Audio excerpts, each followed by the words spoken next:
खूनी कुआं। सीमा गर्मियों की छुट्टियों में अपनी नानी के गांव आई थी। सीमा नानी के घर पहुंचने के बाद अपनी नानी के पैर छूती है और उनसे आशीर्वाद लेती है। तभी उसकी नानी उससे कहती है, इतनी बड़ी हो गई मेरी सीमा, चल जल्दी से हाथ मुंह धो ले, मैं तेरे लिए खाना लगा देती हूँ। भूख लगी होगी ना? हाँ नानी, भूख तो लग रही है मुझे, आपके हाथ के बने हुए पीले दाल और चावल खाने की। कितना टाइम हो गया है मुझे आपके हाथ का बना हुआ दाल चावल खाए हुए। तू तो नौकरी में व्यस्त थी, तो तुझे कहाँ से टाइम मिलेगा अपनी नानी के लिए?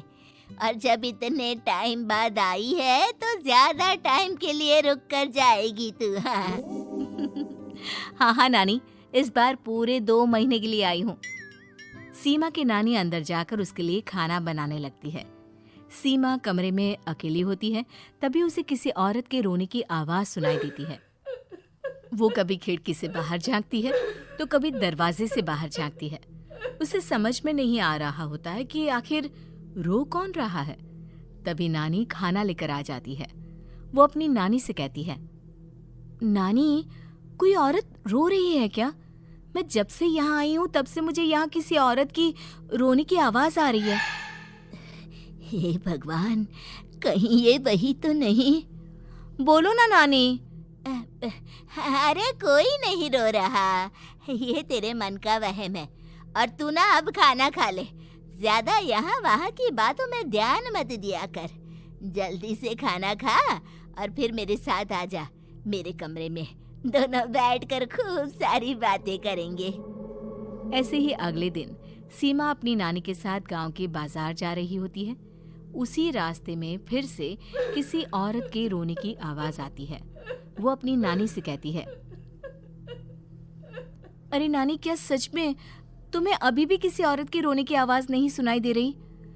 मुझे किसी औरत की बहुत बुरी तरीके से रोने और चीखने की आवाजें आ रही है।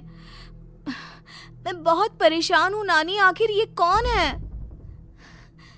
मुझे लगता है कि सीमा को शहर भेज देना चाहिए, यहाँ रहना उसके लिए ठीक नहीं। नानी बोलो ना, आप चुप क्यों हो जाते हो? सीमा, तू घर चल, मुझे तुझसे बहुत जरूरी बात करनी है। नानी सीमा को घर ले आती है और सीमा से कहती है, सीमा, कल सुबह तू शहर वापस चली जाएगी। अरे अचानक? आखिर क्या बात है नानी, आप मुझे ऐसे जाने को क्यों कह रही हो? मैं बस जो कह रही हूँ उस पर ध्यान दे। तू कल सुबह यहाँ से चली जाएगी, और ये बात मैं कोई मजाक में नहीं बोल रही। तू कल जाएगी तो मतलब जाएगी। अरे नानी, चली जाऊंगी मैं, ठीक है, पर आखिर बात क्या है ये तो बता दो। मम्मी से कोई बात हुई है या फिर मुझसे कोई गलती हुई है जो तुम मुझे अचानक से जाने के लिए बोल रही हो? देख सीमा, रात बहुत हो चुकी है और मुझे इस बारे में कोई बात नहीं करनी। चल, अब चल के मेरे साथ सो जा। सुबह की बस पकड़कर तुझे शहर भी तो जाना है। सीमा को अपनी नानी का ऐसा व्यवहार देखकर बहुत ही अजीब लगता है। उसे कुछ समझ में नहीं आ रहा होता है कि आखिर उसकी नानी उसे अचानक से गांव छोड़कर जाने के लिए क्यों कह रही है। ये सारी बातें सोचते सोचते सीमा की आंख लग जाती है और वो अपनी नानी के साथ सो जाती है। ऐसे ही आधी रात को सीमा को फिर से किसी औरत की रोने की आवाज सुनाई देती है। वो उस औरत की आवाज सुनकर बार बार करवटें बदल रही होती है और तभी उसे सपने में भी एक अजीब सी औरत की परछाई दिखाई देती है, जो इतना चीख चीख कर रो रही होती है कि सीमा डरकर उठ जाती है। वो पूरे पसीने पसीने हो रही होती है। वो अपने आसपास देखती है तो घर में बिल्कुल शांति का माहौल होता है। सीमा घबरा जाती है। वो अपनी नानी को जगाने की कोशिश करती है, मगर उसकी नानी नहीं जगती। सीमा को फिर से उस औरत की रोने की आवाज सुनाई देती है। आखिरकार सीमा अपने आप को रोक नहीं पाती और वो घर का दरवाजा खोलकर बाहर निकलती है। आखिर ये माजरा क्या है? आज तो मैं पता करके रहूंगी। अब आवाज का पीछा करते हुए सीमा आधी रात को गांव के चौपाल के पास बने कुएं के पास पहुंच जाती है, जहां कुएं की चारों ओर बेड़ियां लगी होती हैं उन बेड़ियों में लगे हुए ताले के साथ एक लाल रंग का कपड़ा और माता रानी का कलावा बंधा होता है। उस कुएं में से सीमा को किसी के रोने की आवाज आती है। सीमा परेशान हो जाती है। इस कुएं में कौन है? कौन है यहाँ? सुनो, कौन है? कौन रो रहा है?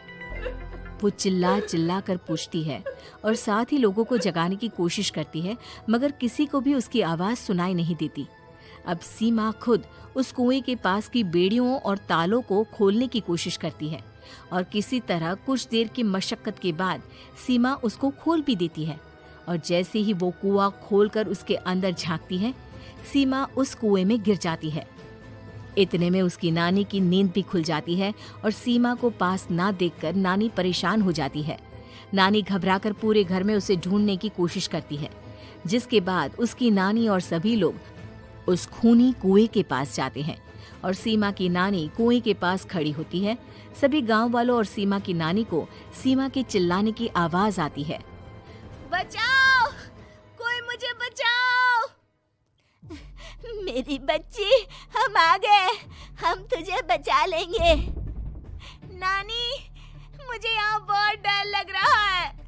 यहाँ इंसान की कटी हुई मुंडिया, हाथ, पैर और कंकाल है और खून भी है।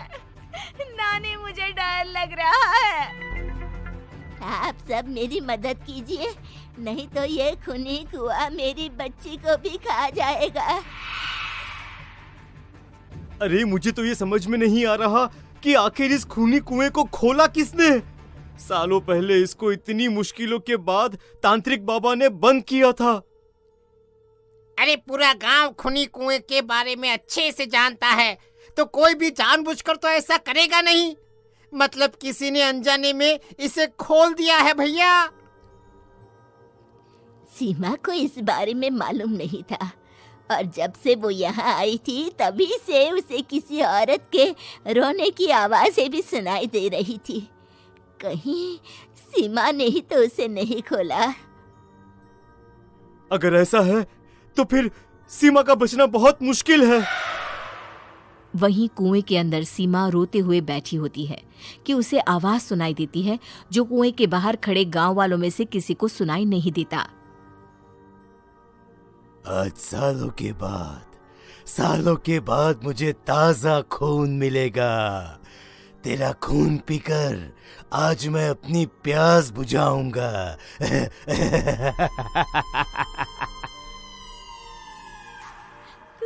कौन है?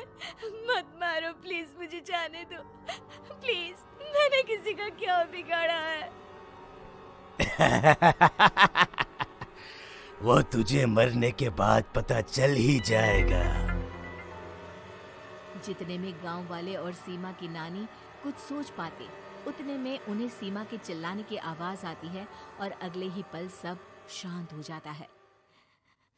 क्या हुआ? सीमा, मेरी बेटी। माफ करना बहन, लेकिन अब सीमा वापस नहीं आएगी। हमें एक बार फिर से कुएं को बंद करना होगा। गांव वाले तभी तांत्रिक को बुला कर लाते हैं। एक बार फिर अपनी शक्ति से तांत्रिक बाबा उस कुएं को हमेशा हमेशा के लिए बंद कर देते हैं और वहां एक बोर्ड लगा दिया जाता है कि यहाँ आना मना है।